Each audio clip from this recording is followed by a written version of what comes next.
छत्तीसगढ़ विधानसभा चुनाव के नजदीक आते ही छत्तीसगढ़ में सियासत तेज हो गई है, जिसे लेकर प्रदेश की दोनों प्रमुख पार्टियां बीजेपी और कांग्रेस ने तैयारियां शुरू कर दी हैं।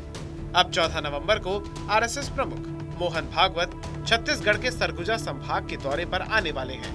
मोहन भागवत का सरगुजा संभाग का दौरा कई मायनों में काफी अहम है। भागवत यहाँ जशपुर के कार्यक्रम में शामिल होंगे और 15 नवंबर को अंबिकापुर के कार्यक्रम में हिस्सा लेंगे।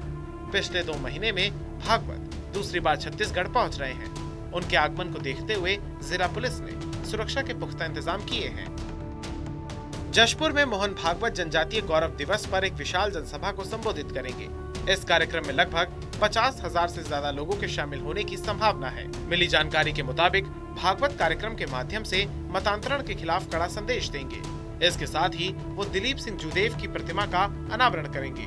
आपको बता दें, दिलीप सिंह ने अपने जीवन काल में मतांतरण के खिलाफ अभियान चलाया था।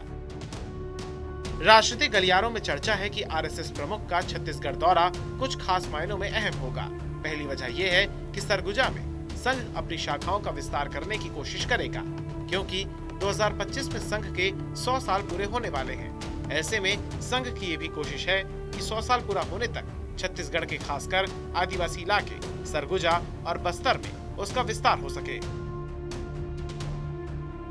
अब अगर हम बात दूसरी वजह की करें तो छत्तीसगढ़ की सत्ता में आई कांग्रेस सरकार ने प्रदेश के मैदानी इलाकों में किसान हितैषी छवि बनाकर और पिछड़ा वर्गवाद को फैलाकर ध्रुवीकरण किया है और बीजेपी के पास फिलहाल इसकी कोई काट नहीं है, जिसकी वजह से मोहन भागवत का आदिवासी इलाका सरगुजा का दौरा करना काफी अहम माना जा रहा है। यहाँ संघ आरक्षण में कटौती और डीलिस्टिंग वाले विरोध के सहारे आदिवासी बाहुल्य इलाके में ध्रुवीकरण की कोशिश कर रहा है। चर्चा तो ये भी है कि आरएसएस प्रमुख मोहन भागवत के छत्तीसगढ़ आने से पूरे इलाके में फर्क पड़ेगा, क्योंकि पहले वो भी बीजेपी के बैकबोन कहे जाने वाले आरएसएस की बैठक लेंगे। उसमें नए विजन और सक्रियता से काम करने की योजना बनेगी। धर्मांतरण और डीलिस्टिंग जैसे अहम मुद्दों पर योजना बनेगी और भागवत के कहने पर लोग तन मन धन से योजना के विस्तार में जुड़ जाएंगे। बताया भी जा रहा है कि उनके आने से राजनीतिक रूप से बीजेपी की पकड़ पूरे इलाके में मजबूत होगी। अब देखना होगा कि छत्तीसगढ़ विधानसभा चुनाव से पहले भागवत का ये दौरा बीजेपी के लिए कितना फायदेमंद होगा।